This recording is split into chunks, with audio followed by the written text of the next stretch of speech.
Before we start the first encounter, we'll need to get into the loot cave. So first of all, move over to it on your map. It's pretty easy to find, and begin killing the enemies that emerge from the cave, picking up the engrams that they drop. When you pick up the engrams, you will get a 30-second timer, and if it runs out and you still have the engrams on you, then you will die. So make sure they are all dropped into the crystal before this happens. I will point out the crystal in each encounter. In this case, to get into the loot cave, it's right inside. You just simply walk up to it and they are automatically deposited, although beware, it is not instant, so you'll have to stand by the crystal until all engrams are in. After depositing enough, the loot cave will open and you will be let into the dungeon. Simply make your way through the ads until you get into the first section, where you'll be faced with 3 different switches. Hit the switch on the second right of you when you get into the first room, and beware that there is a pressure plate on the floor in the room. So when you go in, make sure you don't step on it and hit the switch right at the back, as you can see my teammate does. And once done, the tunnel door will open up. So simply go inside, and just below the center platform there will be a secret room that you need to go into and flip the switch. Word of warning though, when you step on the platform that's above this room, it will collapse, and you'll see these during the dungeon a lot, so just be aware that when you step on them, they will disappear from underneath your feet. However, once the switch has been flipped, go back into the main room that you first found yourself in, and now you want to ascend, as 6 tubes above you would have opened up. Facing north of the entrance to the room, the tube you want to go into is the top right one, as you can see in the gameplay right here. Walk to the end of the tube and stand on the pressure plate to open the door above you. To make sure that you're in the right tube, you will see light shafts coming through the grates. Now, after getting through the next little platforming section, which is not too difficult, you'll find yourself at the next area that you'll need to solve in order to reach the first encounter. In front of you, you will find a monitor with a map of all of the different doorways you can go through in this next area. The green ones represent the ones that are currently open, and the red the ones that are currently closed. So in order to start, flip the first switch and go to the open door as shown in this gameplay. Once you get in the next room, clear out the ads and then hit the switch on the next monitor, which will again show you where you need to go from there. And you'll simply repeat that until you get to the end of that corridor-like area, where this time we're going to flip the switch and then we're going to jump up above us, where there will be another room with another switch. After it's flipped, we're basically reversing what we've done, going back to the start where a large hangar door would have opened. Going into that door and flipping the final switch will open the final door right at the end, so simply make your way all the way back there again and we can move on. For the next area, you'll be in a cylindrical tube-like room with numbers 1 to 4, each with their own rooms. When you first enter, take a right and go to number 1, where we're going to interact with the pad, which is going to open door number 3. So simply make your way over to door number 3, go inside and kill the ads, and from here you're going to flip the terminal, which is now going to open door number 1, which is where you just came from. So heading back to door number 1, we're going to go inside and do the same, killing the ads, interact with the terminal, and now door number 2 will be open. Now head to door number 2, being the southmost part of the room, aka the entrance, where a Dreg would have spawned with a Scorch Cannon, so simply kill it and pick up the Scorch Cannon. Finally, make your way over to door number 4 and shoot a charged shot of the Scorch Cannon into what we're going to call the socket, and make it charge all the way up until it cannot be charged anymore,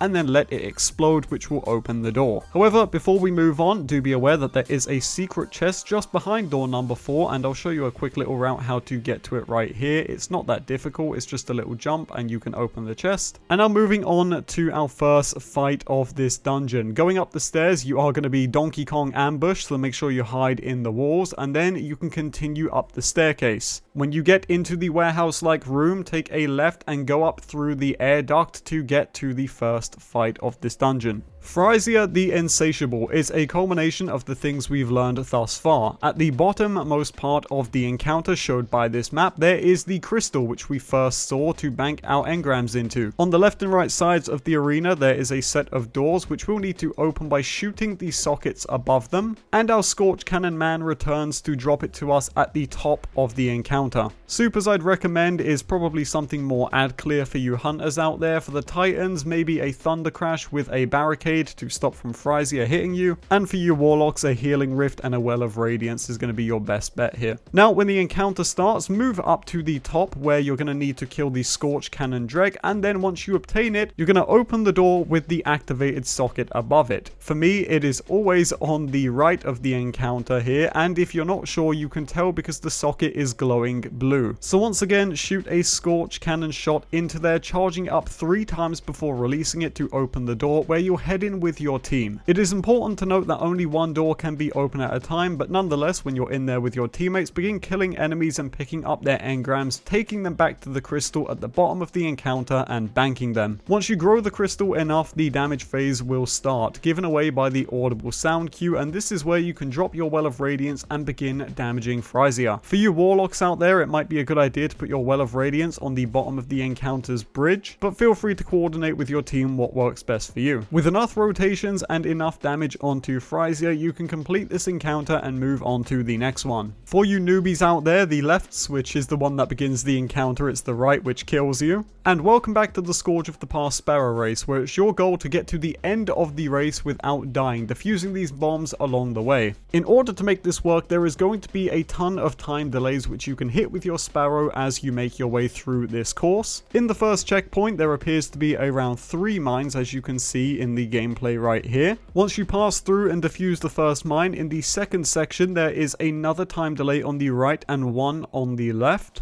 Now progressing through to Mine C, there is a time delay in the middle of the area, and then there is another one right through the tunnel. You really can't not hit it. For Mine D, there is going to be one on the ramp. It's very, very hard to miss. It's before you even get into the cave. And to get that last pesky time delay and save yourself, you're going to need to go up through the leftmost lift before you get into the skull, jumping through the eye and grabbing the time delay as you do, and then defusing the last mine to complete the encounter. Do let me know if there are any other time delays available, and while we're here, for you secret chest enthusiasts, there is one in the opposite eye to the one we just came through, so you can climb up there and grab that before continuing on to the next encounter. For the Fallen Shield part of this dungeon, work with your team and the Scorch Cannons provided to you to make your way around the various islands in this huge cavern. Standing by each cannon will allow you to interact with it, rotating it to wherever you may need it. Find the island with a servitor on it, and it's going to be invulnerable, of course, so we're going to be killing enemies to once again get engrams to drop so we can charge up the crystal. Once the crystal in the area is then charged up, the servitor's shield will go down and your team can kill it. But beware, as from here you only have 1.5 minutes to guide the dead servitor's body down to the cannon so that you can launch it into the fallen shield. Your goal is essentially to shoot these dead servitors' bodies at the orange caps on the fallen shield. Once you successfully direct one of the servitors to the first cap, all you have to do is rinse and repeat for the other islands until eventually the fallen shield goes down and you grab your chest on the center platform. You can then use the Scorch Cannon one last time to fire your team up into the next section of this dungeon. And this is where we're going to be taking on Captain AVAROKK. The goal here is once again very, very simple. Get enough engrams to fill up the white crystal in the center of the arena in order to start the damage phase.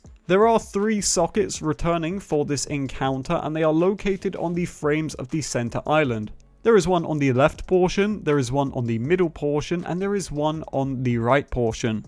As for the Scorch Cannon guy, in my experience, he seems to spawn in random locations each time, so it's very hard to pinpoint an exact spawn here, but he's very, very hard to miss, so just keep your eyes peeled. Now, there are 2 different ways that you can pick up engrams during this encounter. The first one is to get one of your teammates with the Scorch Cannon to shoot any one of the 3 sockets and then open up a huge basket of engrams which will tower down on the left, right and center islands, giving you plenty of engrams. For this reason, it's a good idea to have one member of your team on each island respectively, picking up the engrams as they come down. And the second method you can use to get engrams is by killing the bosses which spawn on the center island. Now, even if you don't plan on killing these bosses, I definitely recommend taking down the first Shank, who in my experience does not drop any engrams when killed.